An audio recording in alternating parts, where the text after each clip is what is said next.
Welcome to the NBA Coast to Coast podcast brought to you by thelines.com. Coming to you currently on the East Coast, Josh Lander, joined by Nate Weitzer, always on the East Coast as well. And we are looking at Game 1, 2024 finals here. Going to be looking at best bets from this game in this video. Also have play-up props up in a separate episode. So make sure to subscribe to that page and continue to follow along the rest of this championship series with us. Also head to thelines.com as we're throwing up plenty of great content on the site right now to help you with all these bets you are going to be making throughout the rest of this finals. Nate, let's go ahead and jump right into your first best bet here as we are talking about the side in this one, right? Yeah, I guess let me start with the side with the Mavs plus 6.5. I like the under as well, but I really feel like these two things are correlated.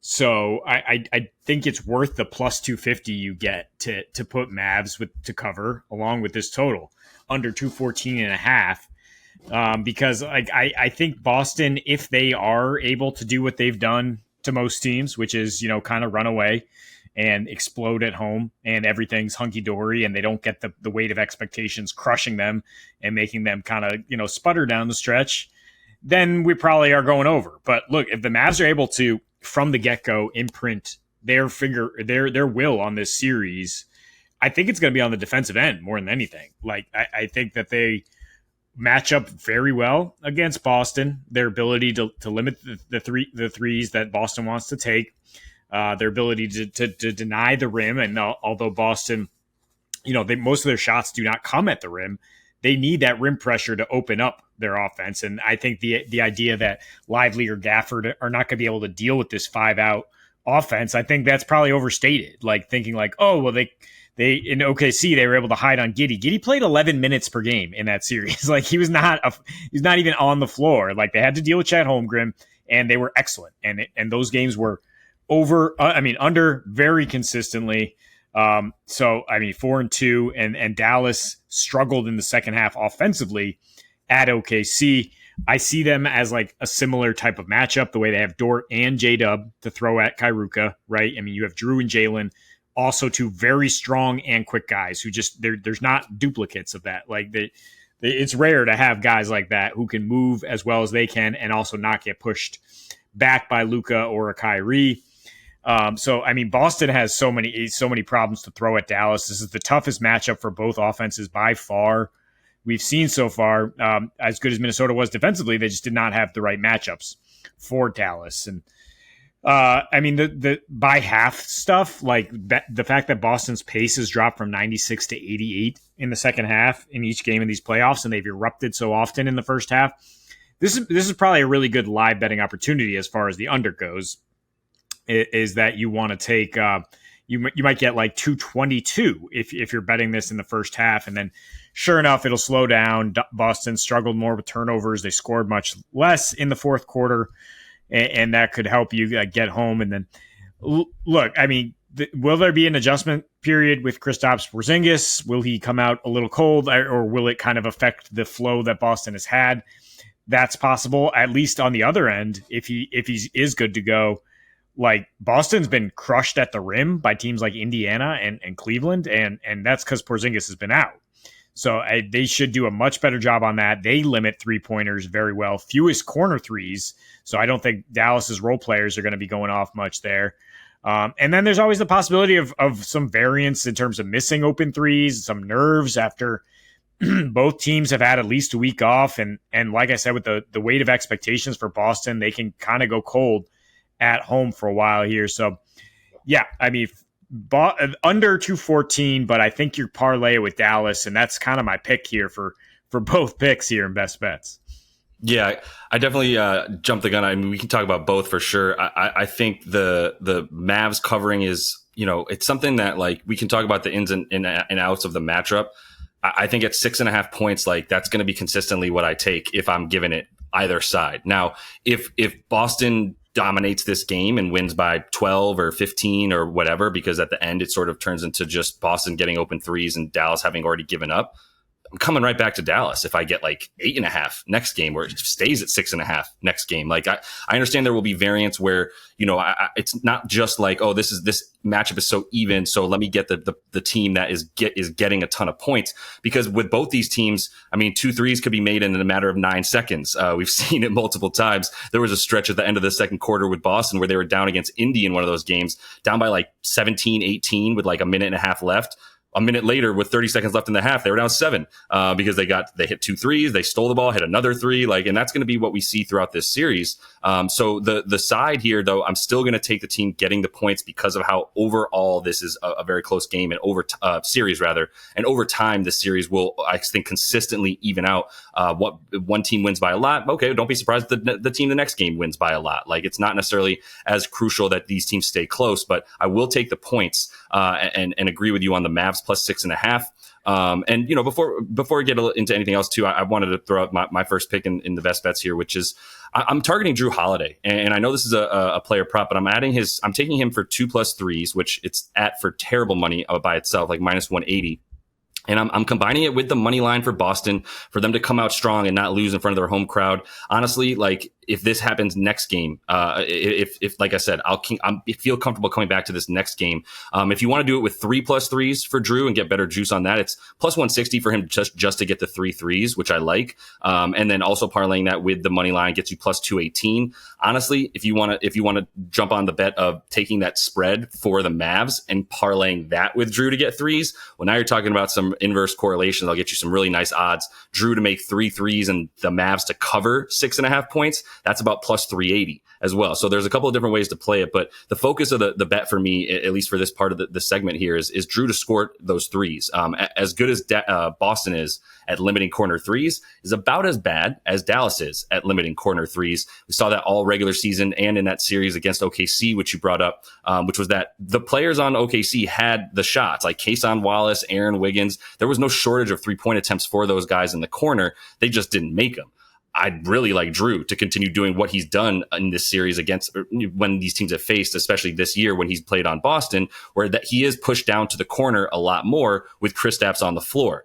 He's still been fine from 3 in the last roughly 6 or 7 games of the playoffs after a really slow start scoring wise. But that was also against a Miami team, much better against the corner 3 than the other 2 teams that he played in the next couple of series in the Eastern Conference. And plus we had Kristaps out, right? So Drew, everybody sort of pushes up a little bit at that point. Once you get Al Horford on the floor, he's the guy standing in the corner most consistently. And Drew and Derek White get a few more above the break things. But Drew, I would still say, is still sort of like option 4 after the other 3 guys. I think Derek White gets a slightly higher sort of like priority in terms of playing above the break, playing as a ball handler and playmaker. You see that a lot more from D. White, but that just means we've got Drew as almost the forgotten guy in the corner where it's like, yeah, okay, cool. Leave this all-star and all defensive world player and very capable offensive player who's scored I think he had a 50-point game in the playoffs, right? So like, this is not a dude who's afraid of the moment. And if he's given those open looks, which I consistently think he will be, because Luka's guarding him out there and Luka's not really guarding anybody out there. So whoever wants to go into the corners will have the benefit of Luka not really wanting to stray too far from the basket, really enjoys just staying on that baseline, not trying too hard on defense to conserve his energy on offense, which is a team strategy. It's not just Luka being lazy or anything like that. It's like Jay Kidd also setting up the defense in a way that they can sort of hide Luka. Not that he's a terrible defender when he actually puts in effort, but you want to conserve his energy. So, and you also love him getting those rebounds on the defensive side so that he can just run the break right away. That all leads to Drew getting a ton of good looks. He's got, at this point, from the corner against Dallas twice this season now in Boston, shot the corner 3.5 times per game in those first 2, made 2.5 of them from there as well, and is now averaging about 3.5 threes per game versus Dallas in his last 4 overall too. So like, this is something that he's done pretty consistently. 3.3 threes. He's gotten 2+ in all 4 of the last games he's played. Granted, 2 of those not with Boston before this season, so it's not quite as relevant, but it's still relevant from the standpoint of it's a similar situation where if you go to the corner, it doesn't matter who you are, you've got a lot more opportunity against this Dallas squad for all the reasons I pointed out. So with him now taking about 20% of his threes from his overall shots, rather 20% of those come from the corners when KP is on the floor with him. So that just adds to the fact that he's getting pushed down there and is going to be very opportunistic situation for him to hit those threes in this series. Yeah, this is a sharp call. It's a sharp line from the books. I thought we were going to get some opportunity to buy low on Drew in game one here, and they're like, no, no, no. We know what Dallas is going to do here. I mean, not only Luka, but like Drew is most likely to get cross matched on some bigs. It's like, where are they going to put Lively? Maybe on Drew Holiday, and maybe like on the other end, Drew's going to be guarding some bigs. We've seen this in every series. Is that because opposing defenses have no choice basically. They're like, all right, we think Drew Holiday is the least dangerous 3-point shooter. So we're going to kind of drift off him, offer some rim protection off him with like a guy like Lively, and that could just open things up. So I like it. I think you can add just like 10 or 12 points for Drew if you want better odds, which is, his points prop only 12.5, because he will also attack the closeout and score on the interior, even against bigs. Like he has that crazy lefty finish that he can pull off against 7-footers. Like we saw him put Miles Turner under the basket. I think add the points rather than add more threes, because he's got a nice versatile offensive game. So yeah, basically, like I said, Mavs to cover and the under, but let's just talk about why the Mavs can cover or win this game if you want to get some plus odds there. Certainly it's a possibility. I mean, they can play the we're getting disrespected card pretty easily here. I mean, the discourse has gone on long enough that it's not just like, oh, Boston had an easy path to the finals. It's like, who did Dallas even beat? And so now, once again, they're underdogs like they have been every series so far. And Luka is certainly going to get gassed up. So is Kyrie, from the hate that the Boston fans will pour into them. I talked about this plenty. Luka said he has the most respect for Drew Holiday as far as somebody who can guard him. And he's averaged 32.5 and 12.5 his last 5 against Drew.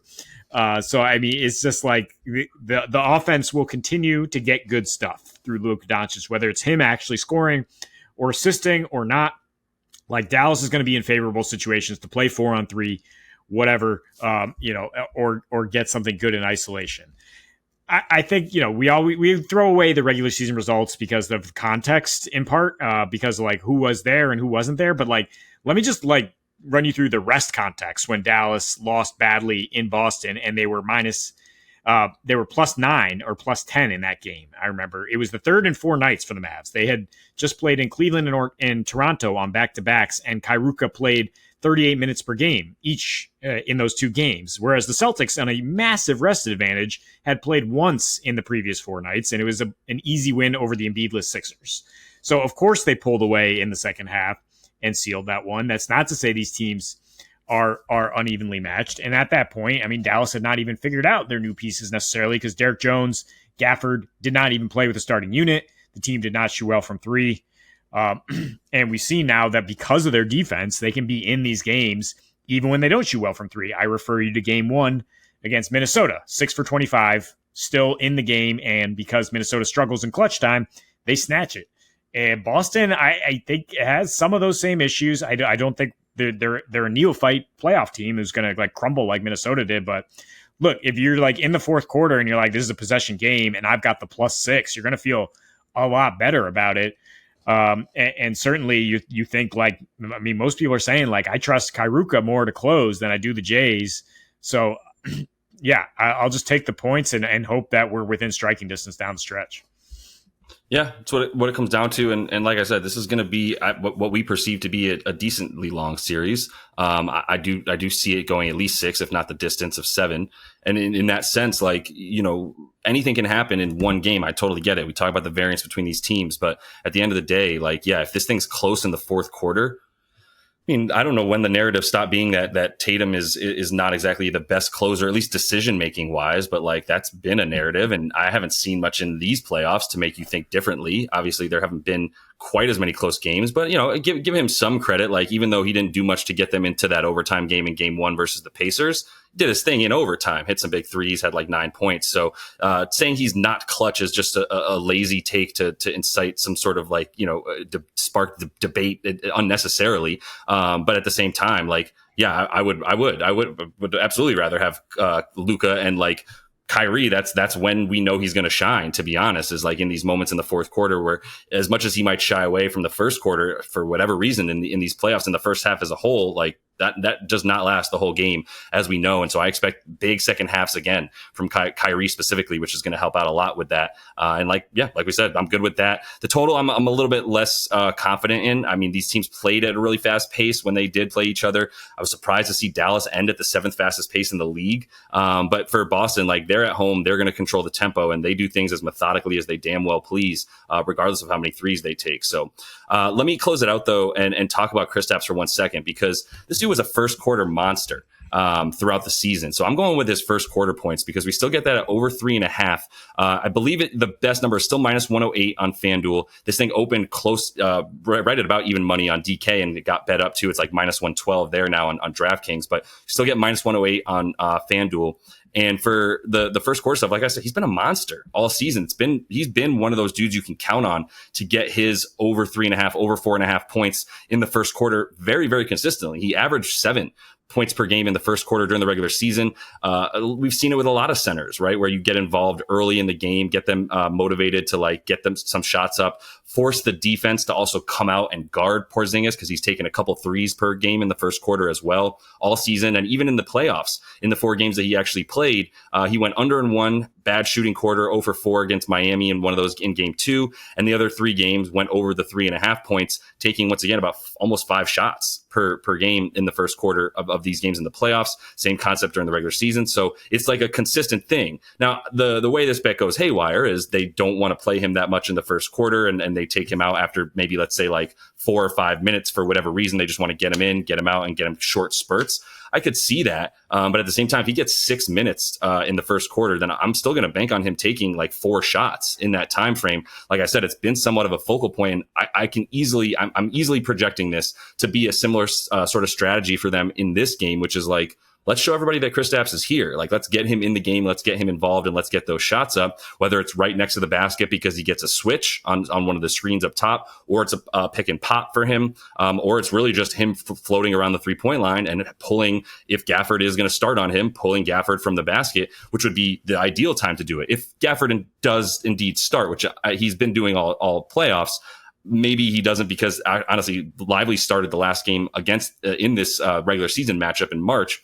Once again, don't know if what you want to do with that and just take it and use it here necessarily, but there's still a possibility. Either way, if Gafford is the one starting, that's exactly the moment in time you take advantage of him being a lot less capable, let's say, further from the basket than Derek Lively is, who's shown to be a lot more reliable on both sides of the ball when he's got the ball far from the basket or playing defense far from the basket. But with the way that the shots come up for him, and this held true big time in March when they played, which was he was even pulling Lively from the basket, took 3 threes in the first quarter of that game, played 10.5 minutes and scored 13 points as well. Like, if he was healthy coming into this one, this would be probably a really good look for first quarter points leader, which you can get him at like 11 plus 1100 right now. I don't think the minutes will be there for him in this first quarter to buy into that. But if he's playing 10 to 10.5, like I said, in a different world where he's not hurt coming back from injury, then you can bank on him playing a few more minutes. Okay. But my point is just to use that to say, like, that's how good he is in the first quarter, is that I know the only thing keeping this number as low as it is the possibility that he plays 4 to 5 minutes and comes out in that first quarter. But even if they run him in short spurts of 4 to 5 minutes, I can still see him playing the last 3 to 4 minutes of the quarter as well, and still getting about 7 to 8 minutes. And at 8 minutes, this is a really good look for him with the amount of field goal attempts that I think they're likely to push on him as soon as he gets into the game. Yeah, I think with the nature of the injury being a calf, that they might actually want to go longer, not quick bursts, but like 6 to 8, like you're saying. And then like he spends a good amount of time with the heat pad on it, just like keeping it warm. And then he has to get back on the bike, and then he has to ramp up to be back in the game, because they really have to be careful with this and not just like throw him back out there cold where he could tear something. So, I mean, there is a lot of unknown here. That's why the number is only 3.5. I'm just not sure how they are going to manage the injury. And I'm not sure if he's going to be rusty. Like, I think in order, like, you might need him to hit a 3. I mean, it's only 3.5 points. So, like, hit a 3 and then get one thing going down low. But, like, I don't know if he's going to be in rhythm as far as, like, hitting mid-range shots, hitting post-ups, and immediately. Like, I don't know if first quarter is the look for me for the Zinger, but like possibly he does. He's been off for so long. He's been chomping at the bit here, and we'll see how he looks right away. And I mean, some people are thinking like look, live bet the series right away. If you see how Porzingis looks in his first stint, maybe wait for the first half, like get him 2 stints out there before you're like, okay, he's good to go. The Celtics are at full strength. Let's take them. But should be interesting to see how he looks. Yeah, it's a bit more of a gamble. I will admit that for Kristaps. And I spent like a few days hemming and hawing about this. I won't lie. Like, it wasn't just like, 3.5 points for Kristaps in the first quarter. He does that in his sleep. There's some other stuff going on that's going to impact it, but we'll see. Let me ask you real quick before we close on this one. Do you think that Kristaps being out means Dallas should be favored, or where do you do with that? I wouldn't say that they're favored, but I think we feel it's closer to even odds already, even with Kristaps in there, because he's coming in cold, and because that can throw a wrench in things, and he could get re-injured. So I'm just evaluating it based on what we know now. If suddenly he's out for the rest of the series, I think it creeps down even closer to even in my mind in terms of can Dallas win this thing?